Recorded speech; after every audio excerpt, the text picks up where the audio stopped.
দেশের রাজনীতিতে সবচেয়ে বড় প্রশ্ন হচ্ছে যে নির্বাচন কবে হবে, এবং এ নিয়ে একটা ধারণা সবাই কিন্তু পেয়েছেন, রাজনৈতিক দলগুলো পেয়েছেন, সাধারণ মানুষও পেয়েছেন। কে দিয়েছে ধারণাটা? খোদ সরকার প্রধান ডক্টর ইউনূস দিয়েছেন। উনি একাধিকবার গত কয়েক সপ্তাহের মধ্যে, খুব বেশি দিন দেরি নয়, নির্বাচন হতে পারে ডিসেম্বরের মধ্যে। স্পষ্ট করে তারিখ ঘোষণা করেননি, কিন্তু সে ধরনের একটা ঘোষণা উনি দিয়েছেন। এবং নির্বাচন কমিশনকে আমরা দেখেছি, তারাও বলেছেন যে ডিসেম্বরে নির্বাচন হবে, এটা মাথায় রেখেই তারা সব ধরনের প্রস্তুতি নিচ্ছেন। এ পর্যন্ত আমরা সবাই জানি, কিন্তু এর মাঝে আজকে একটা নতুন খবর আমরা দেখতে পেলাম। সেই খবরটা কি, যে সরকার থেকে পদত্যাগ করা উপদেষ্টা, যিনি নতুন পার্টি জাতীয়, তিনি সম্প্রতি রয়টার্সকে একটা ইন্টারভিউ দিয়েছেন। সেই ইন্টারভিউটা আজকে বিভিন্ন মিডিয়াতে আমি দেখতে পেলাম, এবং সেখানে উনি কি বলেছেন? তিনি বলেছেন যে অন্তর্বর্তীকালীন সরকার এখনো জনগণের নিরাপত্তা পুরোপুরি নিশ্চিত করতে পারেনি, দেশ এখনো অস্থিতিশীল, তাই এবছর নির্বাচন অনুষ্ঠান কঠিন হবে।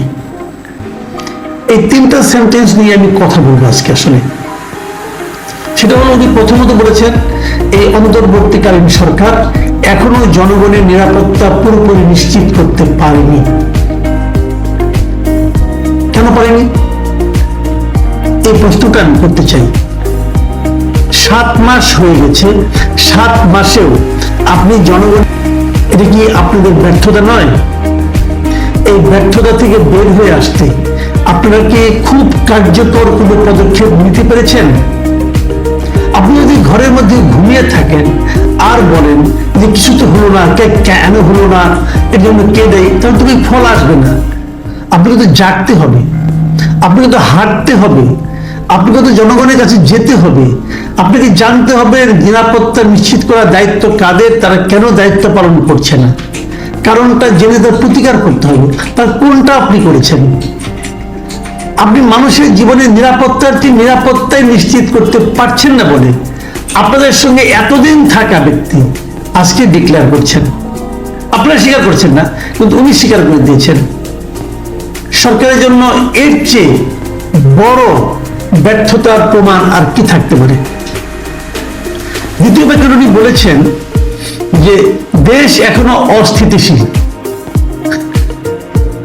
7 মাস পরেও বলে দেশ এখনো অস্থিতিশীল।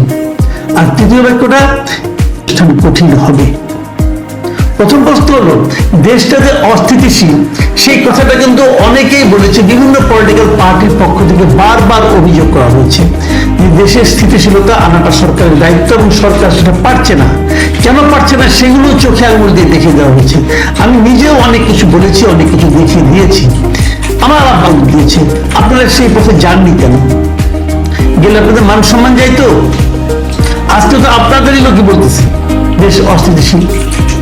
তারপরে এই লোক ভার্ডিক্ট দিচ্ছে যে এবছর জাতীয় নির্বাচন অনুষ্ঠান কঠিন হবে। এইটার ক্ষেত্রে আমার অন্য ধরনের আপত্তি। এখানে যে নির্বাচন কঠিন, Nahid Islam, you're no more in government. আপনি এখন বাংলাদেশের মানে নিবন্ধিত 42-43টা রাজনৈতিক দল আছে, আপনি তাও না। আপনি একটা অনিবন্ধিত রাজনৈতিক দল। আপনি নিবন্ধন পেতেও পারেন, নাও পেতে পারেন আইন অনুযায়ী দেখতে গেলে। তো আপনি পাবেন, হয়তো আশা করছেন, আপনাদের ক্ষমতা আছে, হয়তো পাবেন। নিবন্ধন না পেলে আপনার নির্বাচন কঠিন হবে। আপনি এখনো বলতেই পারছেন না যে আপনারা সরকারে নাই, আপনি সরকারে নাই। অথবা হয়তো আপনাদের মধ্যে এমন কিছু কাজ করছে যে আপনারা সরকারে অফিসিয়ালি না থেকেও সরকারে আছেন। এই দুটোই তো খারাপ। আমরা গত কয়েকদিন আগে প্রধান উপদেষ্টা বলছেন যে নির্বাচন এই বছরই দিবেন, আপনি বলছেন নির্বাচন অনুষ্ঠান কঠিন হবে। তার মানে প্রধান উপদেষ্টার যে মূল্যায়ন, সেই মূল্যায়নের সঙ্গে আপনি প্রথম দুটো পলিটিক্যাল পার্টি এখনো প্রধান উপদেষ্টার এই বক্তব্যের সঙ্গে ডিসেম্বরে নির্বাচন হতে পারে এই বক্তব্যের সঙ্গে অন্য কোন পলিটিক্যাল পার্টির লিডার অথবা পলিটিক্যাল পার্টির কর্মীরা দ্বিমত পোষণ করেননি। ডিসেম্বরে নির্বাচন হোক এটা কেউ অপছন্দ করেননি। আপনি প্রথম আপনার বক্তব্য দিয়ে এক্ষেত্রে একটা সন্দেহের কথা বললেন। আচ্ছা, এবার আসুন আমরা ভাবি এমন একটা সন্দেহ উনি কেন করলেন? তারা কি চায়। এ ধরনের সন্দেহের মাধ্যমে তারা আসলে তাদের মনের যে আকাঙ্ক্ষাটা সেটা ব্যক্ত করে দিয়েছে। সে আকাঙ্ক্ষাটা কি? তারা আসলে